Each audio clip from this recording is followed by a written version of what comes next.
Hello and welcome to Why Are We Talking About Rabbits? That's this podcast aimed at folks who, like Neo in the Matrix, feel a deep sense of dislocation.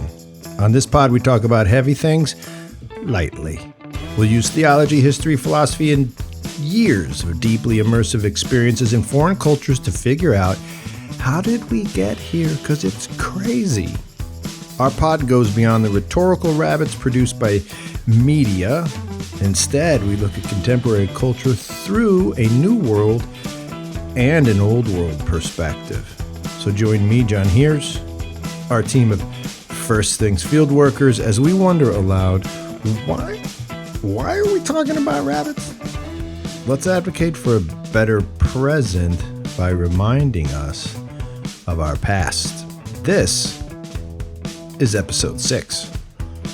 This is KANYE, EUGENICS, and tasty bacon.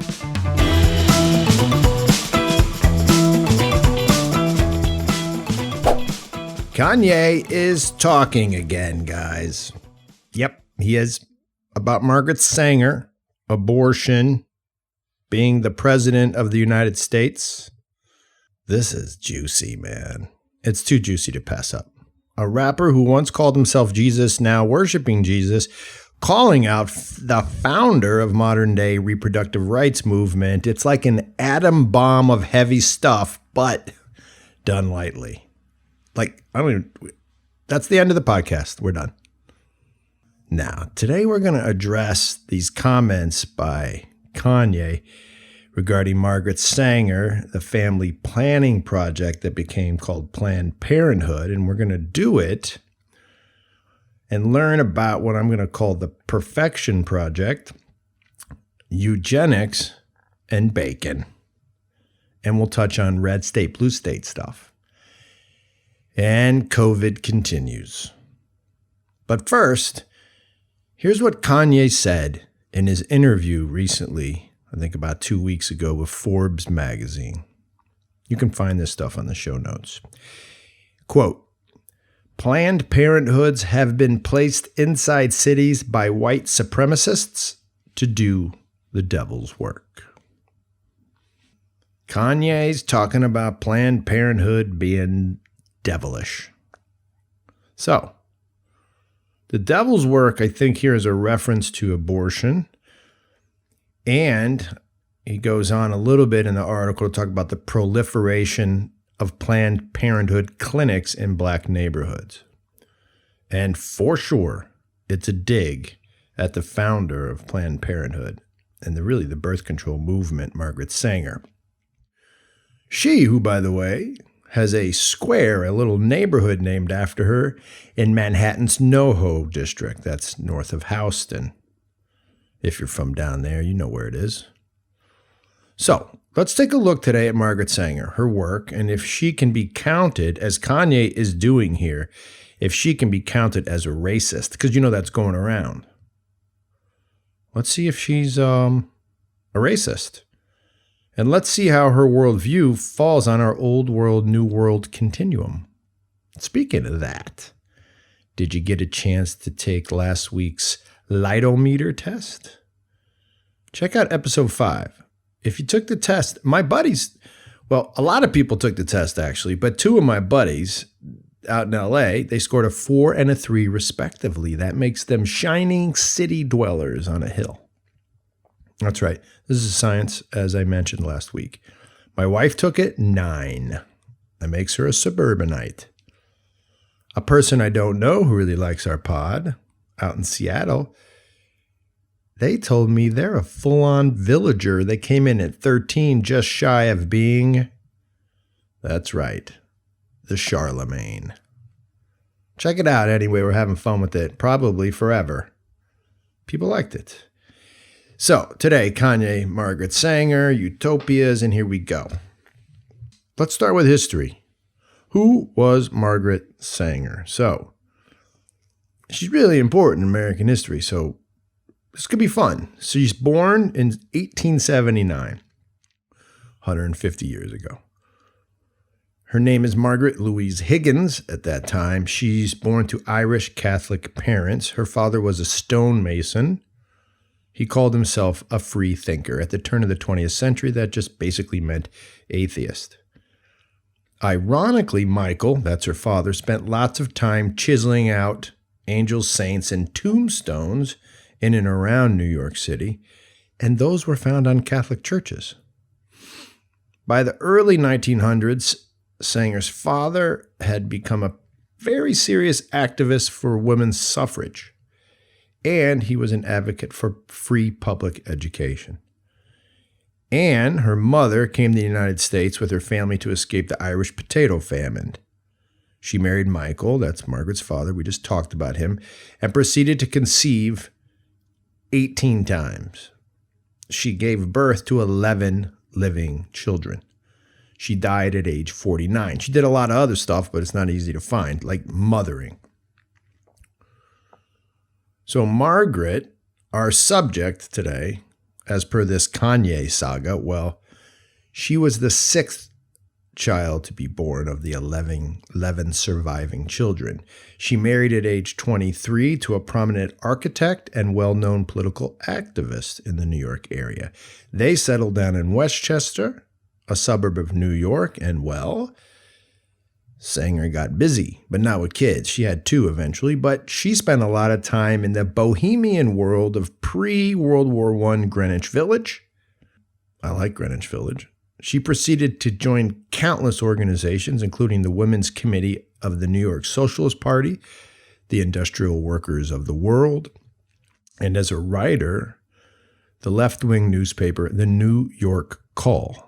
In that paper, she wrote many articles educating women on sexual education and the earliest forms of birth control. Eventually, about the time she initiated divorce proceedings with her husband, her first husband, she started a monthly magazine called The Woman Rebel. That was an 8-page monthly, and its motto was, "No gods, no masters." So Sanger was becoming famous at this point with the New York elite. And she was off to the races and would eventually found what we know today as Planned Parenthood.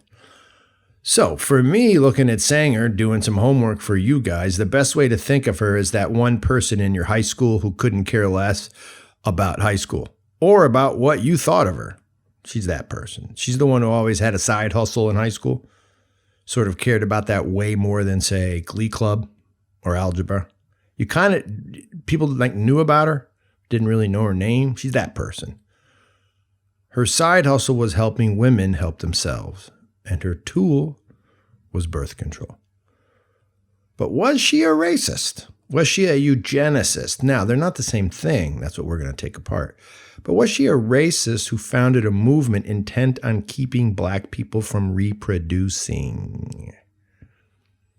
For that, we need to take a look at her lig. And on this show, that means her legion, her religion, or a better way of put it is the ligaments that held together her worldview. In other words, what are the principles that allowed her to see the world the way she did? So that's going to be a little heavy moment for us. You ready to go? Let's go heavy. Here's the definition of eugenics as per the very light guide known as Noah Webster. Noah Webster, of course, created the first American dictionary in the 1820s. So Noah Webster is going to give us a definition. Remember, everything comes light or dark. And he's a light guy. Enlightenment. Is that what that means there? Here's his definition of eugenics. The practice or advocacy of controlled selective breeding of human populations as by sterilization, for example, to improve the population's genetic composition. The practice or advocacy of controlled selective breeding of human populations and to improve genetic composition. So, is that what Sanger stood for? Was her life's work about selective human breeding? Well, let's let her tell us. Let me share a speech she gave in the New York Historical Society on January 17th, 1932. You ready? The title of the speech is My Way to Peace. Yep. And it's what we're going to talk about right here. We're going to just quote almost the whole thing. Let's do it. Stay focused. It's amazing what we can learn when we actually listen to the whole thing and don't just go down a rabbit hole. You ready? There's no surviving audio of this speech, so I'm going to do it in my best 1930s style reporter's voice. I'm also very sorry that I'm going to do that, but deep down I kind of like it. Here we go. My Way to Peace by Margaret Sanger. My way to peace would be first to put into action the 14 points of President Wilson, upon which Germany and Austria surrendered to the Allies. So she's starting with some foreign policy. We won't get into that, but she's referring to a plan to put the world back together after World War I. And then she continues, quote, the second way to peace is to have Congress set up a special department for the study of population problems, and to appoint a parliament of population directors representing the various branches of science. Parliament of population directors. What would they do? She's going to tell us. Her speech continues. Number 1, these directors would raise the level and increase the general intelligence of our population. 2, the Parliament of Population would increase the population slowly by keeping the birth rate at its present level. 3, we would keep the doors of immigration closed to certain aliens whose condition is known to be detrimental to the stamina of the race, such as feeble-minded, idiots, morons, insane, syphilitic, epileptic, criminal, professional prostitutes, and others in this class. We would bar them from entrance in the same way as the immigration laws of 1924. Now, if you're unaware, her use of the word idiot and moron are actual clinical terms. They're words used by eugenics scientists to describe people with certain IQs. Really, though. When someone says in 1932, you're a moron, they're using a scientific term like someone calling you a diabetic or a redhead. Like, hey, you're an idiot. And then you could actually say, no, actually, I'm a moron. See, it says so right here. Like that. But, yeah, she's not done.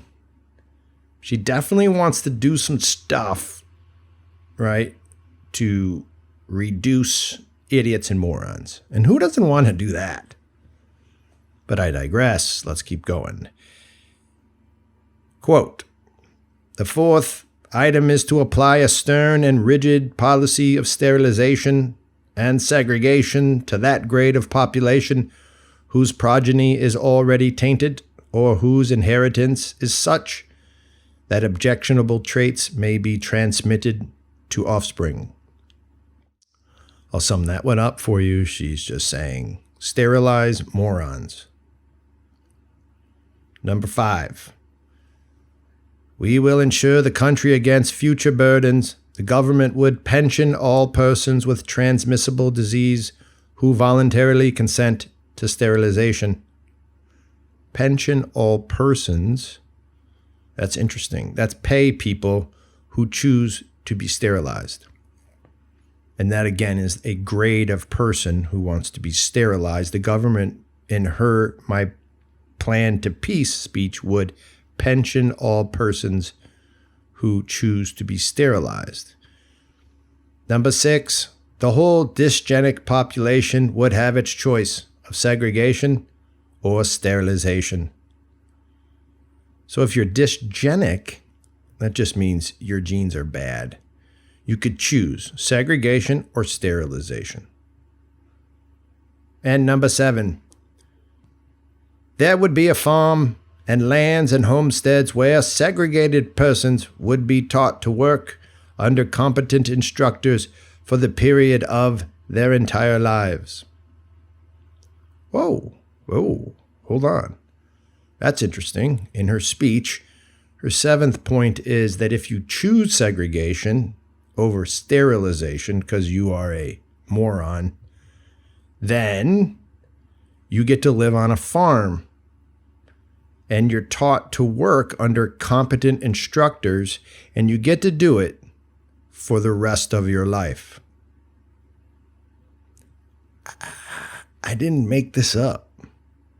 So if you get sterilized, thumbs up. If you get segregated, you get to work on a camp or in a camp. Oh, in a camp. That sounds bad. So look, that's her speech. There's not much else to it. You can look it up. It's in the show notes. People, the jury's in. Sanger? Yeah, she was a eugenicist. Sorry. People arguing that she wasn't trying to, and I'm going to read the definition again for you, of eugenics, the practice or advocacy of controlled selective breeding. If people out there don't think she was a eugenicist, I think you got to check that IQ test. Could you be a moron at that point? It's not debatable. The debate is super closed. I'm not trying to be a jerk. It's just, it's not a debate. That speech was given many times. But remember, Kanye's doing something else there. He's calling her a racist. Was she a racist? I'm going no on this one. Let's talk about why. You see, I think her worldview is about perfection. It's about sorting out impurities so that we all may move closer to the perfect, the good, a life worth living. I think she's a perfectionist, a believer in the perfection project, a believer in progress. Because if you believe in perfection, by definition, things get better. I think she's one who sees history in a linear way, going from bad to better to best. Getting rid of some people along the way, that just needs to happen. And her life's work was making sure people could choose. See, she kept choice in there. The Nazis, not so much. But the choices are sort of restricted if you turn up high on the moron test. Right? But she did want to provide choices, and she wanted governments to have choices, too, about their dysgenic population. Right? And governments chose. Legislation that she and her organizations backed during the 19-teens, 20s, and 30s, that legislation was responsible for more than 70,000 forced sterilizations of American citizens. Okay, now that's not directly her, but her organizations and that speech and the ethos of it led to legislation and a Supreme Court who, when they heard the famous Buck case, Carrie Buck, they literally said, yeah, sterilize her. She's like, no, I don't really want, I'm good. I know I'm not the smartest person on the block, but please do not snip me. And they're like, nah, they get to. That was North Carolina, I'm pretty sure. They were like, no, North Carolina's going to snip you. I know you don't want it. The Supreme Court, 8-1, said they could snip her against her will. Right? So, like, if you got caught drunk in public too often, snip. It's crazy. And it's eugenics. And it feels not good, but is it racist? So Sanger is trying to push society toward reducing certain populations, for sure. But it's not clear in history that she was out to destroy black populations or Jewish populations or what we'd call racial categories. She was an equal opportunity eugenicist, an equal opportunity perfectionist. And that's where New Worlders of all types tend to coalesce as one big team in history. You see, the Nazi project shares a lot in common with the Soviet project, which shares a ton in common with the French Revolution project, which, of course, is a cousin of the American project. Oh, what was that project called? A project to create a more perfect union. Perfection. It's in there, man. Jefferson and Ben Franklin and the Puritans who settled Plymouth and the progressives of the Prohibition movement to outlaw liquor in 1919, all these cats share a utopian world view. They all believe in perfecting society. They all believe in a better world and in a better future on Earth, right here, where we live and breathe right now. And what's really cool is all of them bake their utopian pot pie using a recipe they got from a guy named Bacon. We got to take a look at Francis Bacon. Because he's the one, man. He created the recipe. Now, don't get me wrong. There's a lot of cooks in the kitchen. But man, Bacon? You can't argue against Bacon. So, Francis Bacon, born on January 22nd, 1561, goes back. See, he's back there. He's right back there. Right in the Enlightenment. He was born near the Strand in London, right in the center. His father was a bigwig whose Instagram name was Lord Keeper of the Great Seal. Not kidding. I mean, if there was an Instagram. He was actually called the Lord Keeper of the Great Seal. His mother was Anne Cook Bacon. That is true. This stuff, it's amazing. It writes itself. History's funny. Anne Cook Bacon was his mom. She was the daughter of a renowned Renaissance humanist, Anthony Cook. So young Francis was homeschooled. Yep. But more like castle schooled. And by, not normal teachers. For instance, his number one teacher was the Archbishop of Canterbury. That's like the head of the entire English church, would teach him how to do cursive. Oh, and Queen Elizabeth. Also, she was one of his teachers. Yeah, the one in the movies who's all pale and called the Virgin Queen. Right, Virginia's named after her. Yeah, that was one of his, hey, Queen Elizabeth, help me out here with these building blocks. Okay, Bacon went on to become a famous member of Parliament, in England, and then he became the Attorney General of England under James I, and then he became inextricably linked to the founding of North America by British settlers. He helped finance the first trip of England to what we know as Canada today, and he also was behind the first overseas trading companies, joint stock companies. He's the father of what we call the scientific method. That's true. And on top of it all, he was a novelist. His big novel was called The New Atlantis. The old Atlantis got buried, and we're raising up the new one. The Greeks. Yes. In his novel, Bacon recasts the gospel according to St. John. That's the book in the Bible. He recasts it. He turns John's light of the world, right, the main player, Christ. He rewrites it and calls it a new light. Guess what? There's a new light that comes into the world, a different light, and you already know it if you're listening. It's the light of reason. And what would reason do as his protagonist in his novel, The New Atlantis? You guessed it. It would allow weak human beings to become strong human beings, masters of their own universe. It would allow them to create a long-lasting heaven on earth. There's the key. Heaven on earth. Heaven is there, but it's here. It's not out there. It's not waiting. It's not in the next world. No.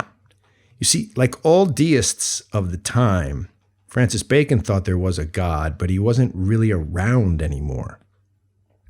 Think Watchmaker. Wind it up, let it go. And his novel was a hit. Thomas Jefferson put Bacon on the short list of the greatest human beings ever. That's not a joke. Want to know who the other two were? Let's do it. Thomas Jefferson, 3 greatest people ever. Number 1, Isaac Newton, Enlightenment scientist. Number 2, anyone want to guess? John Locke. That's right, Senor Enlightened Self-Interest himself. John Locke, the father of human rights. That's right. And number 3, the 3rd greatest person, Jesus. Okay, I'm just kidding. It wasn't Jesus. Was it Muhammad either?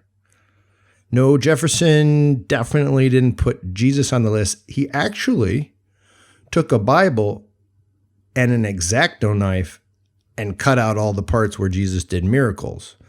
Like, I didn't make that up. He actually took the book, took an X-Acto knife, and went through page by page and cut out the miracle parts. Check out the show notes. There's a link to a pic of Tom's Bible, Tom Jefferson's Bible, and it's all cut up. And this was when it was at the Smithsonian, being shown there at the Smithsonian, and it resides at the University of Virginia. So no, Jefferson did not name Jesus on his top 3 human list, but we know he did include Bacon. The tasty Francis Bacon, the lightest light guy ever, is in his top 3 of all humans to live ever. Okay, but what's this got to do with Margaret Sanger again, and eugenics and Kanye? Well, Sanger and her worldview, her lig, that's what we're talking about, is a direct descendant of Bacon and Jefferson and many other important figures from the Enlightenment that all share deeply in a utopian worldview. Utopian. Here's the definition. It's Webster again. He says, utopia is a place of ideal perfection, especially in laws, government, and social conditions. Laws, government, and social conditions can become perfected, Margaret Sanger. You see, she's a major player in the New World's perfection project. All of these people shared a utopian worldview that at its core says something like perfection is possible here on earth, right here. Yeah, where we live, our day-to-day lives right now. Sanger was a utopian thinker, a human perfecter person. A person who says we can end all human suffering. Like that commercial with Common, the rapper that plays like every time I try to watch the NBA app. The one where he says, we are living in the future we always dreamed of, and AI is empowering us to change the world we see. That's just so utopian. We are living in the future we always dreamed of. You hear all that utopia in there? And Common's good at rapping. The sense of progress and perfection's all in there. It's exciting. It's us. It's the American Perfection Project, but it's also a lig. Sorry. It's a legion. It's a way to see the world. It's a type of belief system. And Sanger was all in it. Her tool wasn't AI like Common, though, or that's a Microsoft commercial. Her tool was not new world colonial settlements and all that ugliness. Her tool was not the new bicameral legislative initiative like Jefferson or the invention of gravity like Newton.